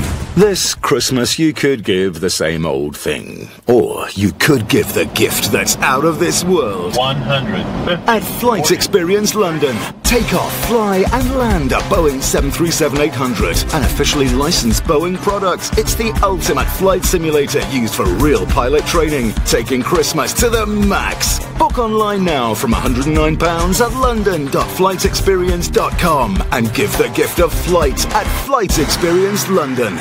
When you need more space. Think creatively. What could you use a log cabin for? A studio? A home office? A den for the kids? Creative Living will design and build a log cabin to suit your needs, even taking care of electricity and climate control. See for yourself at our 3 large cabin display villages in Surrey. Find out where at creativelivingcabins.co.uk. Your own log cabin, handcrafted, the creative living way. The high-quality kitchen you've dreamed of at a price well within your budget. That's Room Sense. That's Room Sense. This month, all kitchens are half price with a free oven hob and extractor. Book your free home design visit today at roomsense.co.uk. Quality at a price you can afford. That's Room Sense. Offer ends soon. Minimum spend applies. I'm there as she's rushed down the corridor of A&E. Her blooded hands are hanging limp from the side of the hospital bed. She desperately needs a transfusion. She keeps asking for her fiancé. We turn the corner, and I'm here, finally, in the snack aisle. I pick up a selection of crisps before realising that I forgot the potatoes. Back to the fruit and veg aisle it is then. As a blood donor, you can save someone's life while going about yours. Register at blood.co.uk. The Nigel Farage Show on LBC. Call 0345 6060 973. Are those who are accused of sexual crimes entitled to anonymity? And that really is a major debate following the collapse of a rape case earlier on this week, and indeed a very critical report into the way the Church of England has dealt with the legacy of Bishop George Bell, and all of that explained earlier by Lord Carlisle on this show. Dave on Facebook says, anyone found guilty of making false claims against someone should receive the sentence that the accused would have if found guilty. Well, Dave, that's not going to happen, but you're not the first person to think that those that make false allegations perhaps should be dealt with a little more strictly. Common sense from Lord Carlisle. Wolf criers need to be put on the register, named and shamed, says James on Twitter. So that is a sort of familiar theme that is coming through. I've had the same. An ex accused me when my barrister produced evidence, i.e. letters, that contact was consented. A notice of discontinuance came after I had been publicly tried, and that comes from somebody anonymously. Well, that's rather what happened in this rape case, is that there was a lot of evidence that was not put before the court. It got to the court shortly before the end of the trial because Jerry Hayes, the barrister, asked the police for it, and as soon as that was produced, the judge threw out the whole case and was disgusted with the conduct of it. So just producing legislation that protects people's anonymity is not going to solve all of these problems, but it might go some way towards righting some of the wrongs. That at least is what I think. I wonder what Tony, who's calling from Notting Hill this morning, thinks. Hello. Hi, Nige. Firstly, I'd just like to say thanks very much for Brexit. It was great to take our country. Well, there's a bit more work to do on that, Tony, but that's a debate. For another day. What I'm talking about here, Tony, is, I do understand that we have righted some wrongs of the past in the last couple of years because of too many cases of sexual abuse of minors was frankly brushed under the carpet. But I'm worried that the pendulum may have gone too far the other way, Tony. Sure. I mean, basically, I think that we should get onto the real issues here, which is, of course, September the 11th was clearly an inside job, Nigel. Your thoughts? No. We're not discussing anything like that. I am discussing whether people deserve anonymity. Who did create the pyramids? Because it's clearly aliens. No, Tony, I'm sorry, mate. It might be fun for you on a Sunday morning, but I think you really, frankly, bore a lot of other people. I wonder what Simon in Seaford in East Sussex thinks. Good morning, Simon. Hello there, Nigel. Nice to speak to you. Yeah, good morning. Nice to speak to you. So, Simon, it's complicated, isn't it? Because on the one hand, I'm calling for people to have their anonymity. I'm worried about what gets said online and how we control that. I'm worried about the press because they'll say it's a matter of public interest. I mean, even though I'm putting this idea forward, it's not straightforward, is it? It's not, and the problem that I think we've got is the fact that people now are getting trial by media. The fact that the pretense that you're supposed to be innocent until proven guilty, you're not. And one of the main points I said, and this will throw a cat amongst the pigeons, whether the man did it or whether he didn't, and from what we're led to believe he did do it, Jimmy Savile has never been found guilty in a court of law in this country of any sexual crimes whatsoever. That is true, Simon, because this all emerged after he died, didn't it? It did, and as I say, so he's had a trial by media. People have had all their compensation through it as well. Yes. His entire estate went on compensation. Now, I'm not saying that whether the man did or whether he didn't do it. All I'm saying is, on a legal perspective, we are getting a trial by media in this country. But there's almost a counter-argument here, Simon, isn't there? That if the media hadn't done what they did, we might never have known the truth about Jimmy Savile. Yeah, but I think the police tend to do this on a lot of cases as well, Nigel, where they just put the name out into the public domain to try and build a case against somebody because they haven't got enough actual evidence. Right, so punt it out. So Simon, what you're saying is they punt it out there to see what comes back. yes, I think it's a glorified fishing trip, I think. Interesting. I'd be very interested to get any phone calls from serving or ex-police officers, anonymously, obviously, who would perhaps back up or not the point that Simon has just made. So, Simon, if we did put a piece of legislation in place to protect the anonymity of the individual, at what point would it be fair for the press to get involved and start talking about this then? When the person's been convicted of the offence. When they've been convicted. So that would make, effectively, the trial of these people would have to happen in camera and be totally confidential. Well, I don't think that the case has to be in camera. I just think that there ought to be reporting restrictions on it. I don't see why the members of the public shouldn't be. Okay, so restrictions in... Okay, report the case, but protect the identities of the accuser and the accused, yeah? Yeah, because the accused, the accuser always gets their anonymity. Yes, I know. Even when it's proved that they've made false claims, they still remain anonymous, and yet the damage has been done to the person that's been accused of the crime. Yeah, and several callers, Simon, saying there needs to be a register.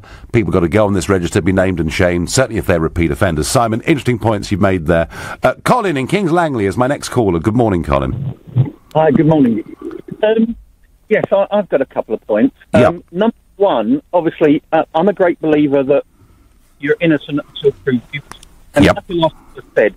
Effectively, what that should mean is that we need to have open court systems so people can see that justice is being served correctly. But you shouldn't have to name individuals until after the conviction. And I think that's only right and proper to protect all parties. But more importantly, in this case in particular, the 2006 Fraud Act makes it very clear that any misrepresentation of fact is a fraud. And that misrepresentation can be implied. In other words, the police telling the prosecution service that there was nothing of relevance. That's effectively a fraud if there was something of relevance. And it can also be by omission. So by failing to disclose information that should be relevant to any transaction, whatever, is also a fraud. So right. Again, I can see that there is a case for certain individuals in this matter to answer criminally for their actions under the Fraud Act 2006. And does it ever happen, Colin? Well, there's another story. If it was used as it was designed to be used, for the catch-all act, it's a bit like if you cross a zebra crossing where there's a pedestrian on it and you're caught by a police officer, it doesn't matter the fact that you didn't have time to stop or anything else, the offence is committed, same as a parking offence, realistically. Absolute sort of, absolute sort of charges, if you like. And if it was used as it could be used, a lot less people would defraud people, because it's so easy to catch them with it, because the wording is such, it wasn't worded to catch the police for misrepresenting or anybody else. If you said you had 4 O-levels and you've only got 2, you get a job because you've got 4 O-levels, effectively you defrauded your employer. You see? Yeah. No, I understand that, Colin. I understand that. I mean, I'm just really interested in what happens to those who make false accusations, who cost the police and the courts not just money, but a huge amount of time that could be better spent. And I just wonder whether we ever catch up with people who behave like this. Well, we've got the Fraud Act 2006. You don't need to pass a new act. The Fraud Act makes it very clear. If they do... Okay, so in your view, Colin, we should use it, yeah? We should be using it. We should be using it a lot more. No, Colin, fair point. Very interesting. Thank you. I'm going to go to Tom, which is an assumed name, who's calling me from East Sussex. Tom, good morning. Hello there. How you doing? Okay, so what do you think? I mean, I'm arguing that we need, in nearly all cases, anonymity for this whole process to be fair. How do you feel about that, Tom? Well, total anonymity, I can't really put a point on that, but I will say that if someone accuses somebody of being a paedophile or a sex offender, they should not have any type of anonymity because they're the accuser. I can't speak for the accused because although I've been accused that way, I certainly didn't get any anonymity. It was in the middle of the street, and when I called the police myself and said, look, I chased the guy to where he lived. They suggested I had a guilty conscience. But when I complained again, I was told that nothing's going to happen. I was threatened with arrest because I was being aggressive after he accused me of this, which you can imagine he would be at 9:30 in the morning in a street. To have someone suddenly say, "You effing paedophile, seeing your name in the paper, blah, you like little people," and blah, etc., etc. And I had no idea who this guy was. He later said to the police that he had no idea, he'd never seen me before. Now, I wanted him prosecuted. There is no, apparently there is no law that if you call someone a paedophile, you get arrested. You call someone a puff or a gay or a religious insult, you'll get arrested. But you can call someone a sex offender. Obviously, you can. Yeah, okay. Of course, if I'd have been a public... Well, Tom, let's not try to offend anybody here this morning with what we're doing, and the words you just used might upset some people, but they really might. But Tom, this incident happened in the street. Did it cause you beyond short-term shock and horror? Did it cause you any material harm beyond that? It caused me a lot of mentally harm, because I live in a very small place, and I had to walk down these streets while this whole thing was going on. Yeah. There's no doubt in my mind that the police spent time looking at me over this. Yeah. Okay, there's no doubt at all. I invited them around. I said, "You better come around and check." I told all my neighbours about it. That was a stupid thing to do.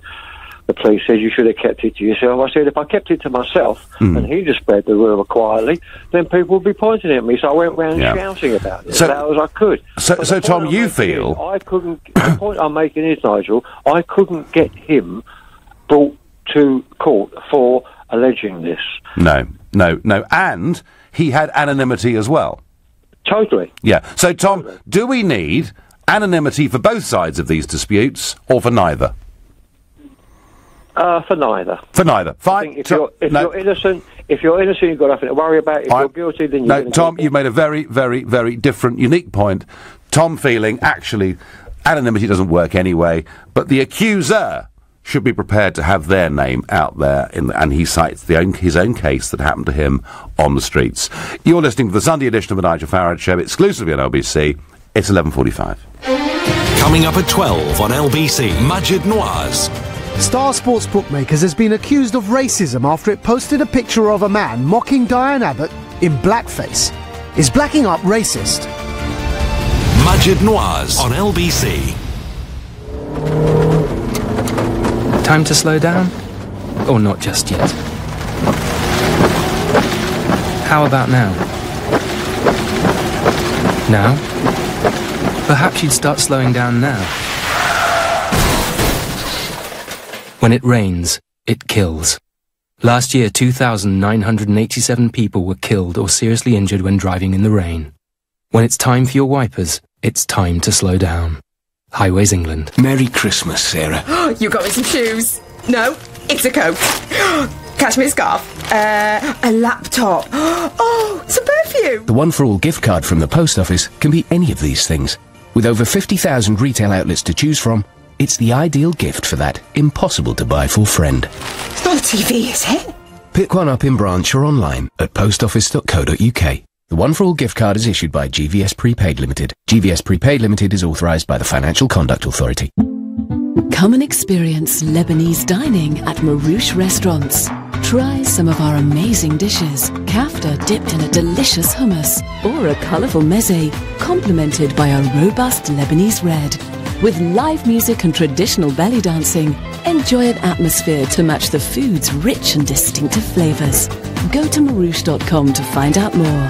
Marouche Restaurants, the finest Lebanese food across London. Time for some festive finishing touches. Hurry, the B&Q Christmas clearance is now on. It's not too late to get all your Christmas essentials, including selected trees and lights at amazingly low prices. Plus, all tree decorations are half price. So for great Christmas deals this weekend, come to B&Q. Some stores excluded. While stocks last, see DIY.com for details. This is LBC, the Nigel Farage Show. Call 0345 6060 973. Text 84850. Tweet at LBC using the hashtag Farage on LBC. A week in which people who've been falsely accused of sexual crime has been very much in the news, and that is not an attempt at all by me or this show or LBC to say we should cover anything up. But I do begin to think that people deserve the right of anonymity in these cases. After all, the accuser does have anonymity. Also, some big questions here about the way in which the police and the courts operate, particularly after the case 22-year-old Liam Allen, who goes through a long rape trial, and right at the end, some evidence that the police had is disclosed and the case is thrown out. This is not simple, it's not easy. I'm going to William, who's a former police officer in Newcastle. Good morning. Good morning. I don't know where you got the idea. I'm a former police officer, but my brother-in-law is calls me sergeant for fun. Right. But anyway, all right. Anyway, where the hell did I get that from? Anyway, hello? Yes, I'm listening. Yeah, I just heard a funny buzzing. Now, the thing is, I think there should be a new law, a new crime of false rape accusation. Yes. Now, that does not mean that if it fails in court, that the woman is automatically guilty of that. There'd have to be a separate trial, and it would have to be shown that she deliberately lied for some sort of gain, for spite, for money, and so on. And there should be a register of false rape accusers, because I don't know if you know this, but there are quite a lot of serial false accusers out there. And so if it comes to trial, the judge will know if it's a false accuser in front of the court and so on. And I think it's very important, this, because what's happening is there's so many false accusations buzzing around that the police are tired of dealing with them, and they cannot give the proper attention to the genuine rape cases. Yeah, so again, you're another one suggesting, William, and we've had several this morning, there needs to be a register of people that have made accusations that have turned out to be false, so that next time, on the basis of cry wolf, we don't take them so seriously, yeah? Yes, I think so, yes.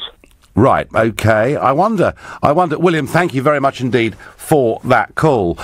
You've got to have anonymity because it could influence the jury, I'm told, of course, on text. Well, remember the O.J. Simpson case. Very difficult for them to find any jury in America who hadn't already made up their mind to some degree as to whether they thought O.J. Simpson was innocent or was guilty. Tom is calling me from Crawley. Good morning, Tom. Good morning, Nigel. Nice to speak to you. Good, nice to speak to you. So tell me about your experiences of this. So basically, I was accused of rape, falsely accused, obviously, and I was arrested from my workplace in front of all my colleagues, and I was arrested, handcuffed, obviously, and it was humiliating.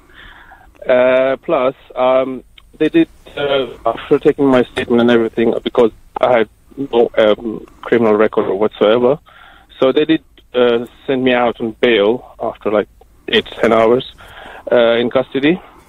But the important thing is I wasn't able to enter the county for 6 months where I worked and lived. What, you were... So there was an exclusion order placed on you, was there? Yes, because she was residing in that county. Yes. So I wasn't allowed to enter until the investigation was complete, which took 6 months. Yeah. And what happened to your career, Tom, work-wise? I had to find another job. Gosh. Yeah. That is very, very tough. And in terms of the accusations that were made, this obviously never went to trial. Never, of course. They didn't find any evidence after 6 months of investigation, and there was no physical evidence at the time of the arrest as well. And evidence, I mean. And the person that made the accusations, I mean, are these accusations, do you know whether you're the only person that this person has accused? Actually, it was my ex-wife. She made the accusation on the day I got separated out of spite. So you say it was done purely out of spite? Exactly. And what do you think, Tom, should happen to her? Well, it's very hard. It's very difficult because I know there are some people out who are making the accusations who are really victims. Yes. So I don't want to say that they should be treated harshly, but I should only say that you shouldn't treat someone like a criminal unless you have a very hard evidence, like how I was treated. Yeah, well, I think, Tom, this is the whole debate, isn't it? And you know, when I spoke earlier on about Angela Rafferty, the chairwoman of the Criminal Bar Association, you know, she's made this point that the pendulum has gone too far the other way, and there is too much of a presumption now that the person that makes the complaint is considered to be a victim, and the person against whom the complaint is made is seen to be a perpetrator. And we kind of, Tom, it's almost as if we've kind of lost that balance that actually people should be presumed innocent until they're found guilty. And I'm afraid you're someone that fell into that trap. Tom from Crawley, I thank you very much for that call. And as Tom said, you know, we don't want to stop people coming forwards, telling the truth about bad things that happen, because that may well protect other people. But in Tom's case, if what Tom said was right, that this accusation was done to spite him, not only was it deeply embarrassing and hurtful for him at the time, and it cost him his job, as he explained, but just how much time, police time and money was spent over that 6-month period to get nowhere. And I think, you know, these are real questions about police resources. I wonder what Sadiq from Gatwick thinks. Good morning, Sadiq. Hello there, Nigel. Good morning. Not your biggest fan, by the way, but however, that's another day. Well, that's all right, Sadiq. That's fine. The whole point. Yeah. Do you know the whole point about proper democratic debate, and why I think LBC, as a radio station, does so well, is that it allows people with completely different points of view to debate things in a grown-up, sensible manner. Exactly, correctly. Well, you know, the question you're asking, I do think, obviously, I think there's some cases where you might need to put the person's name out there. But generally, I think it should be something that should be considered, something they shouldn't do. For instance, there's some people who I know who have been accused of such, and even though they've been found not guilty in court, people still refer to them as, oh, there's that guy who was accused of rape, and that is a name that sticks. You know, that guy who was accused of rape. So had he been protected, Sadiq, by anonymity, that wouldn't occur, would it? That wouldn't have happened. You know, however, as I said like earlier, you know, previously, that there are some people who, or some cases, which you might need to put the name out there just to to help with the case in terms of having or possibly bringing more witnesses further forward. And this point, Sadiq, Lord Kalar made this point, didn't he? You know, the interview I did with him earlier on at the top of the hour, he made the point that there could be public interest cases where it makes sense for a name to be out there because that helps gather more evidence. His point was that if the accusation that was made against somebody was made by one individual and there was no history of this, that in that case he absolutely agreed that anonymity should be granted. That's correct, and I believe, you know, I totally agree with that statement. But of course, the impact it causes when someone is not guilty is one which unfortunately can't be reversed or can't. I don't think there's an amount of compensation that can take a name out of the mud, so to speak, or clean it. But the other problem, Sadiq, of course, in the modern world, is that if somebody, you know, even if they're being protected through the legal system, through anonymity, difficult to stop people saying things on social media now, isn't it? Of course. Social media, of course, is just like, I don't think we as a society have got to the stage where we can monitor it or stop it in certain instances, you know, names flying around, and you know, I mean, we're all in the social media age now. I think it's very, very difficult. Very difficult. Sadiq, I thank you for your call, and I look forward to you ringing me on a subject where we vehemently disagree. I've got time for one last caller. I haven't got long, Paul. I know it's not your real name, from South London. You've got 45 seconds, Paul. That's it. Yeah, basically, this thing, I think it's terrible. I mean, something similar happened to myself. I was a teacher for 7 years, and I had a couple of things said about me behind my back. There were things that were said by ex-school friends going back 20 years who were purely jealous that I'd done well in life, in different areas in life since. And I was traumatised for years because of that. So I reported it to the police, and I think that is absolutely disgusting. That people can say things, absolutely traumatise people, and then there's nothing you can do. I mean, I have the emails that I sent to the police station, etc. So I've covered myself. Yes, but it's absolutely terrible. I mean, I still work in education now. You know, just people from years ago. So really, Paul, this keeps coming back, doesn't it? That in some ways, and if somebody makes one false accusation, that's one thing. But if somebody repeatedly makes false accusations against others, we do need some mechanism of dealing with this. Paul, I thank you. I'm sorry for the hurt that you've been through. It's one of the toughest subjects you can ever debate. Whatever you do, even if you do protect people's anonymity, social media is out there. No easy answers. You've been listening to The Nigel Farage Show. I'm back tomorrow evening at 7 from Washington, D.C. Coming up at 3 o'clock this afternoon, it's Alex Salmond. But up next, it's Majid Nawaz. Thank you, Nigel. We were considering having a whip around for you yesterday after those headlines. 53 separated in skin. Very kind. All right, thank you very much. Coming up, primary school children could be offered lessons on sexting, being lesbian, gay, bisexual or transgender, and domestic violence and sexual harassment.